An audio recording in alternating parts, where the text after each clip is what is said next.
Beautiful, isn't it, that? Oh yeah, look at that. Gorgeous. Nice shot.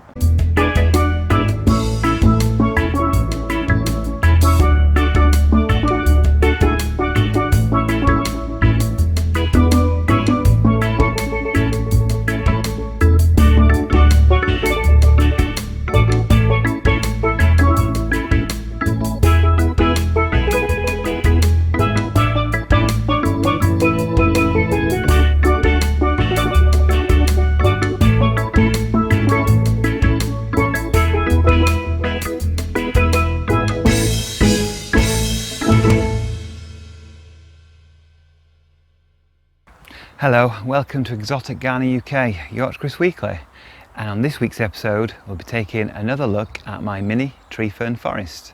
From this view you can see the full extent of the tree ferns and also the eucalyptus tree here. So this is Eucalyptus Pauciflora de Bouvillii, it's a bit of a mouthful to say, and it's got this stunning white bark and it's really expanded. So I planted this I think about 6-7 years ago now, and it was just a little twig. It was literally 30 centimeters tall, no thicker than a pencil, a trunk, and now it's got quite a wide trunk that I can't get my hands around, and it's really expanded and it's grown pretty tall as well.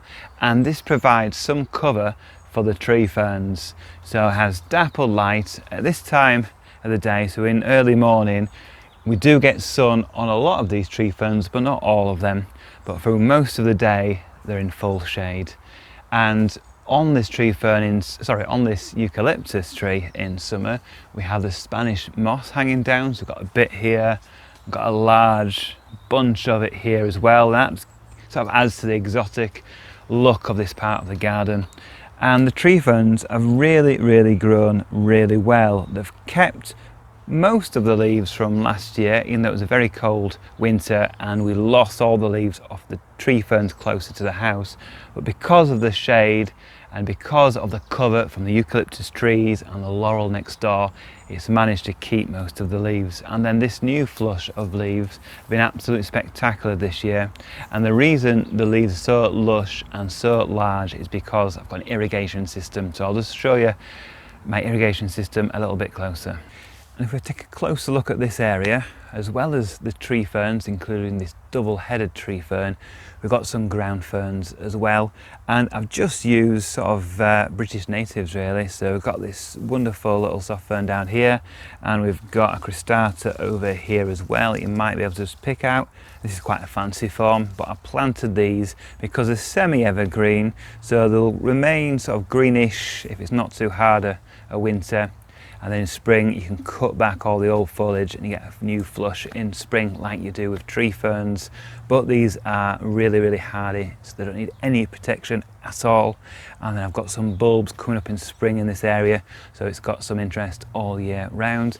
And just over here, I don't know if you can see this, but here we have a little ginger relative and it's got these wonderful purple flowers, and these do well in the dappled shade near the tree ferns where they appreciate the moisture as well.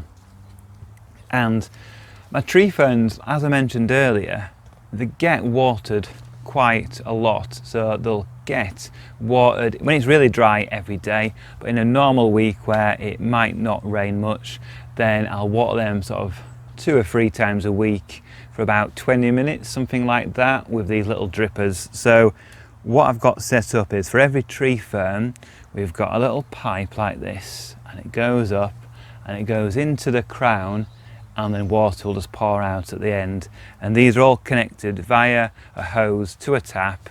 Turn on the tap and water goes out and waters all the tree ferns that way. Something you often see on tree fern trunks that have been imported from the other side of the world are seedlings growing out of the trunks. And this has been here over 4 years now, this tree fern in the garden, but still this and previous springs we've had seedlings develop in the trunk.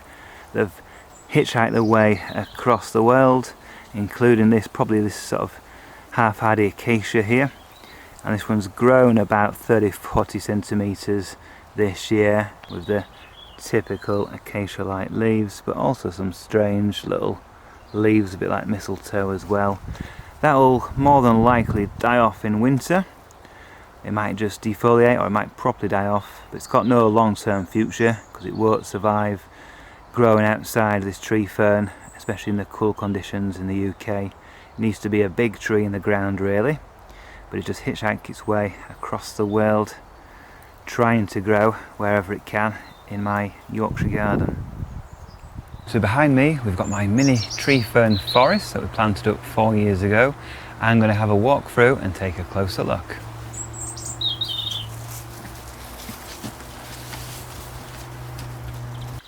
So as well as the tree ferns themselves, there are other plants in this area, and I'll go through those with you now. So in the far corner we have the Fatsia polycarpa with its really nice palmate leaves like fingers, and this likes a dappled shade to full shade in this corner with these nice green leaves. And next to that we've got a Fatsia japonica variegator, so that has a creamy white edges to the leaves. We've got a bit of a hawthorn hedge for protection and bamboo intermingled in this area as well. And below that, of course, we've got the wonderful tree ferns. Down in the very shadiest corner, we've also got a cast iron plant down there, which is pretty much bulletproof, although the slugs do like to nibble at it somewhat. We've also got some Camadoria palms as well, so the hardy parlour palms here, that's radicalis. And we've got microspadix as well, which got suffered from last winter a bit, but it's got a bit of new growth on it, but they're extremely slow growing palms, but they're doing well in the shade down here. And another plant, another fern that's trying to get our attention is this tree fern. This is a Cyathea, this is Cyathea cooperi, and if we just go down we can see it's slowly forming a trunk, and this stays out every winter, gets protection with lots of straw, and I put car tyres around it as well for protection, sometimes a bit of fleece over the top, and it's slowly getting there. It's a quick growing tree fern, but because of the conditions it's in, it's not growing at its absolute best, but it's still producing wonderful long nice green fronds like we see here. This one's just unfurling, and it does something different to grow in this part of the garden.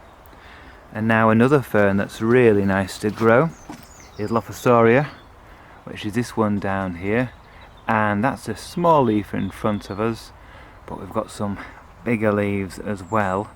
And one of the nice features of this giant ground fern, I call it a giant ground fern because given time and ideal conditions it'll get absolutely huge, but one of the nice features is if you look underneath we can see the almost white sheen underneath the leaves. Don't see it in the light quite as well there because you've got the light shining through it, but down here more in the shade. I've actually got spores on this one. It has got a nice whitish sheen to the leaves, which is really nice. So that's Lophosauria ground fern. And then, as you can see, I'm just in the middle of the tree fern, mini tree fern forest, and I think they've done really well this year. Tetrapanax again at the top, giving it a bit more shade in summer. And after 4 years of planting these out, getting adequate water, they've grown pretty well as well. You can see visible growth on all these tree ferns, and I'm very pleased with this quiet part of the garden. So thank you for watching this edition of Exotic Gardening UK. Join me next week, we'll be doing more in the garden.